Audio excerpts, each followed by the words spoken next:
안녕하세요. 오늘은 원순열에 대해서 우리가 이야기를 한번 해보도록 하겠습니다.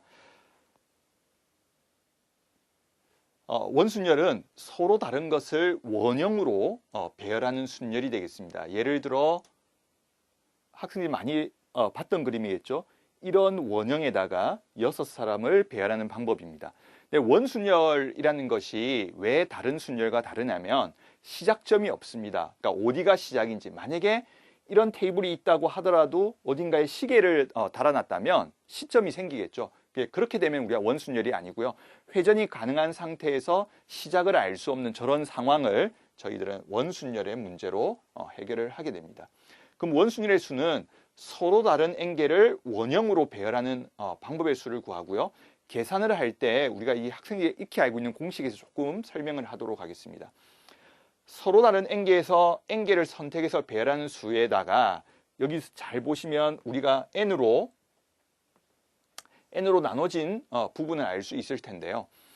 기본적으로 경우의 수에서 우리가 더하기, 곱하기, 그리고 빼기, 나누기를 생각할 수 있는데 이 부분 나누기겠죠. 왜 n으로 나누냐면 중복되는 겁니다.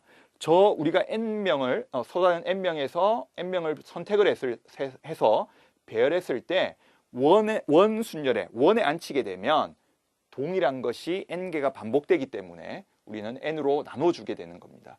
그래서 지금처럼 보시면 우리 학생들이 잘 알고 있는 공식처럼 느끼실 텐데 n 팩토리얼을 n으로 나눈 거고, 이 n은 결국 중복의 경우의 수라고 생각하시면 되겠습니다.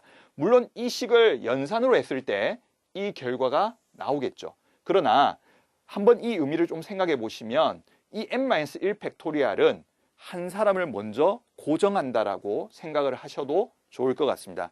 한 명을 먼저 앉히는데 그 앉을 때는 시작점이 없었기 때문에 경우의 수가 발생하지 않고요. 그 한 사람이 앉음으로써 이제 나머지 자리가 구별됨으로 순열처럼 계산을 하는 겁니다. 자, 이 공식을 한번 잘 기억해 주시고 문제를 통해서 우리가 확인해 보도록 하겠습니다. 첫 번째로 원에 6명을 앉힌다고 생각을 하시면 조금 전에 우리가 봤듯이 첫 번째 식은 6명을 일렬로 세우듯이 하시고 중복이 되죠. 6번 그러니까 시점이 정해져 있지 않기 때문에 6번의 중복이 일어납니다. 그래서 6으로 나눠주시면 될 겁니다. 자, 이렇게 계산을 할 수도 있는 거고요. 아까 두 번째 공식을 한번 적용을 시켜보면 누군가가 아직 시점이 정해져 있지 않기 때문에 6명 중에 아무나 한 명이 먼저 들어가서 시점을 정해버리는 겁니다. 그러면 그 한 명을 선택하는 것도 그렇고 들어가는 경우도 전혀 구별되지 않기 때문에 여기서는 경우의 수가 발생하지 않고요.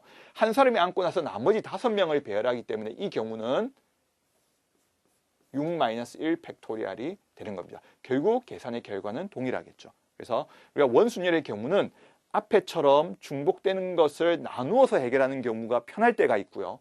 지금처럼 기준점을 빼주는 게 편할 때도 있습니다. 그래서 두 가지 방법을 다 학생들이 기억을 해주면 좋을 것 같습니다. 자, 우리가 이제 정사각형 모양의 8명을 앉히는 경우를 한번 생각해 보겠습니다. 조금 전에 우리가 첫 번째 방법을 생각하면 8 팩토리얼 8명을 먼저 앉히는데 중복되는 게 정사각형이었기 때문에 우리가 4방향으로 회전이 가능하죠. 그래서 동일한 게 4번씩 나오게 됩니다. 이렇게 해석을 할 수도 있고요. 두 번째 방법으로 이걸 설명해 보면 처음에 누군가 한 명을 골라서 먼저 들어가라고 할 때 자리가 아직 구별되지 않기 때문에 누구를 선택하는 것에 대해서는 의미가 없습니다. 그러나 그 한 사람에게 물어봤을 때 분명히 그 사람은 질문을 할 겁니다. 시작점은 없지만 한 변을 기준으로 왼쪽 자리와 오른쪽 자리에 구별이 있기 때문에 두 가지의 선택이 필요한 겁니다. 그래서 그 사람 입장에서는 내가 왼쪽에 앉을까 오른쪽에 앉을까를 고민을 하고, 만약에 왼쪽에 앉기로 한다면 나머지 사람들은 7명이 배열이 되겠죠. 그래서 이렇게 해석을 할 수 있어요. 물론 계산의 결과는 동일합니다. 그래서 원순열의 경우는 한 번 더 설명을 드리면 우리가 공식에서처럼 n 팩토리얼 먼저 n개를 배열을 하고요. 중복되는 경우의 수만큼 나누어줘도 좋고, 그다음에 두 번째 방법은 한 명을 기준을 잡아서 한 명을 제외시켜주고 나머지를 배열하는 겁니다. 자, 그러면 이제 또 다른 형태의 문제를 한 번 더 보겠습니다. 자, 이번에는 또 6명을 배열을 하는 건데 이번엔 직사각형의 테이블입니다. 그렇다면 6명을 배열하니까 6 팩토리얼이 되겠죠. 자, 이번에는 회전을 중복이 되는 게 4번일까라고 봤더니 4번이 되지 않습니다. 이 변과 이 변의 길이가 다르고 앉는 사람의 숫자도 다르기 때문에 중복이 되는 건 2가지뿐이겠죠. 자, 이렇게 구해 주셔도 되고요. 아까처럼 이미 한 사람을 정해서 그 사람에게 먼저 들어가라고 하게 된다면 그 사람은 이제 아마 선택을 할 당시는 구별이 안 가지만 그 사람이 아마 이런 질문을 하겠죠. 나 짧은 자리에 앉을까? 아니면 긴 테이블에 앉는데 왼쪽에 앉을까? 오른쪽에 앉을까? 그래서 실제로 구별되는 자리가 3자리인 걸 알 수 있습니다. 그래서 3가지의 선택이 일어나고요. 그 사람이 어딘가에 앉는 순간에 나머지 5명이 앉기 때문에 이것 또한 아까 말씀드린 계산의 결과는 동일할 겁니다. 자, 마지막 예제입니다.